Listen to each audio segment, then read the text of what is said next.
On the day of his crucifixion, Peter first got to watch his wife be crucified before his eyes.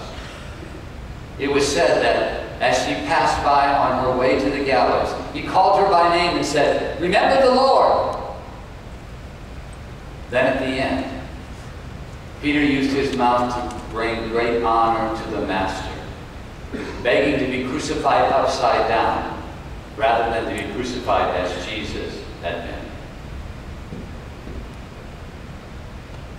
Thomas always had to have a reason for everything. I think that's why he didn't go to Jesus that night to get his feet washed. I think he would have said, "I don't understand. I'll just wash my own feet. Well, what's the point?" That night at the table, Thomas always had to know the end from the beginning. That night at the table, when Jesus spoke of going away, Thomas said, "Master, show us the way and we'll follow you." And Jesus, without any condemnation or rancor in his voice, simply looked at Thomas and said, "Thomas, have I been so long time with you and you still don't understand?" I always had a lot of respect for Thomas because he was unafraid to share his doubt regardless of what people thought of him. And even with all of his doubts, he was willing to follow Jesus to the death.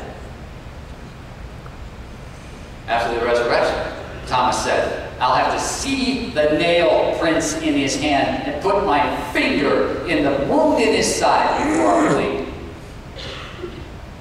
Once convinced, he never looked back. He traveled through Babylon to India, where he ministered for some period of time before he too was martyred, ironically, by being run through by a spear. I remember when the news came, I was still a young man, and I wondered, as Thomas was dying, did his mind drift back to the spear wound in Jesus' side where he had put his hand? When the stories would drift back about Thomas, they would always speak of his bravery and tenacity. Sitting next to Thomas was another skeptic, Nathanael. When Nathanael was told by Philip of Jesus, his response was, "Can anything good come out of Nazareth?" But Jesus wasn't put off by his skepticism. As a matter of fact, he described Nathanael as an Israelite in whom there is no God. After the resurrection, Nathanael traveled first to Hierapolis and ministered with his friend Philip for some time until Philip was martyred. At that point, Nathanael was flogged and sent away.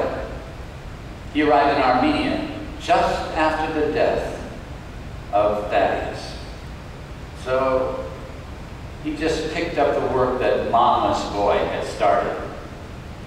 After 15 years of hard ministry, he had the opportunity to pray for the daughter of the king who was sick, and nigh unto death sick. She was miraculously healed and restored, whereupon the king and much of his family were baptized. The brother of the king, however, was not so easily convinced. He arranged to have Nathanael arrested.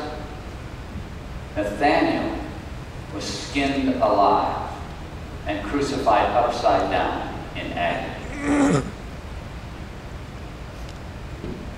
The last person to have his feet washed that night was Judas. And there was not one man at the table who would have been surprised by that, because Judas was by far the most respected member of the group.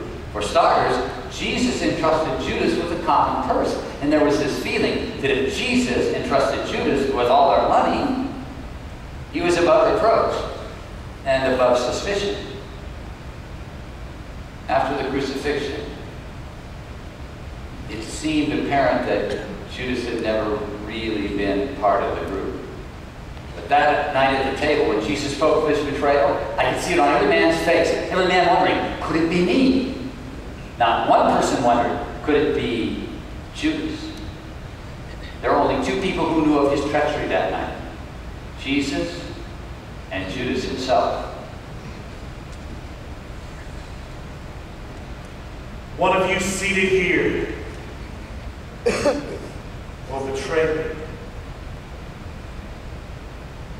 John, ask him who it is.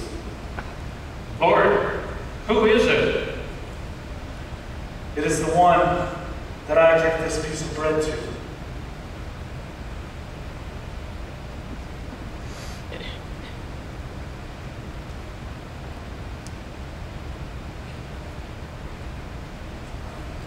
Surely it is not I, Rabbi. I know everything, Judas.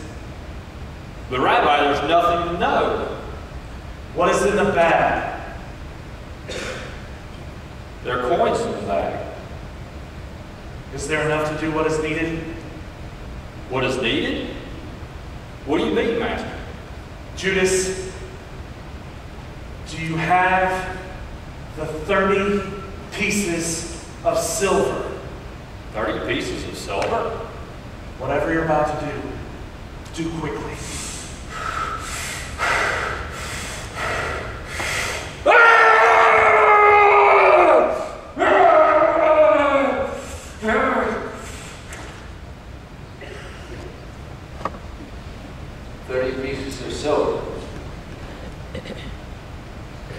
Is the price of an unskilled slave.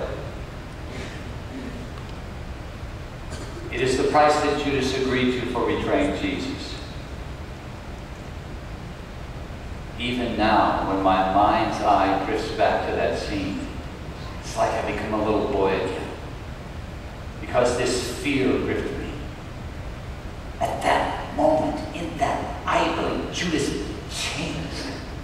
It was like a wild animal took over his personality, his whole being, because he began to twitch and pace. I remember thinking, being afraid of what Judas might do. I don't think anybody else at the table understood what had just happened. I think they thought maybe Jesus had sent Judas on an errand with a common purse, a commonplace experience, and maybe an errand he didn't want to do. After his betrayal, Judas was overwhelmed with remorse. He threw the money into those who had hired him and went outside and hung himself.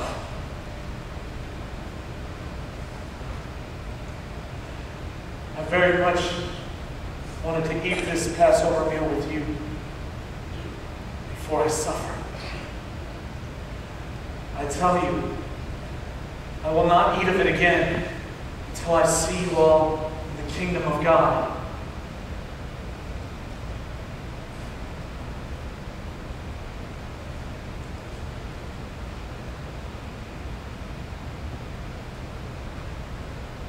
This is my body broken for you.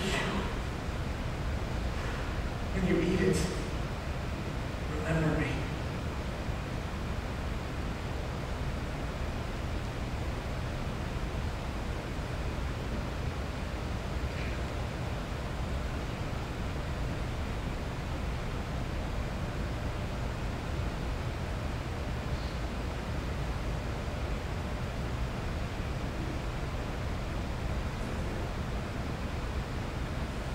On more than one occasion, Jesus described himself as the bread of life. One day he expanded on that teaching when he told the crowd, "Unless you eat my flesh and drink my blood, you will not see the kingdom of God." It was said that many left him that day. It's just such a hard saying. So he turned to his disciples and said, "Will you leave me too?" It was Peter, the mouth, who said, "Where would we go, Master? You have the words of life.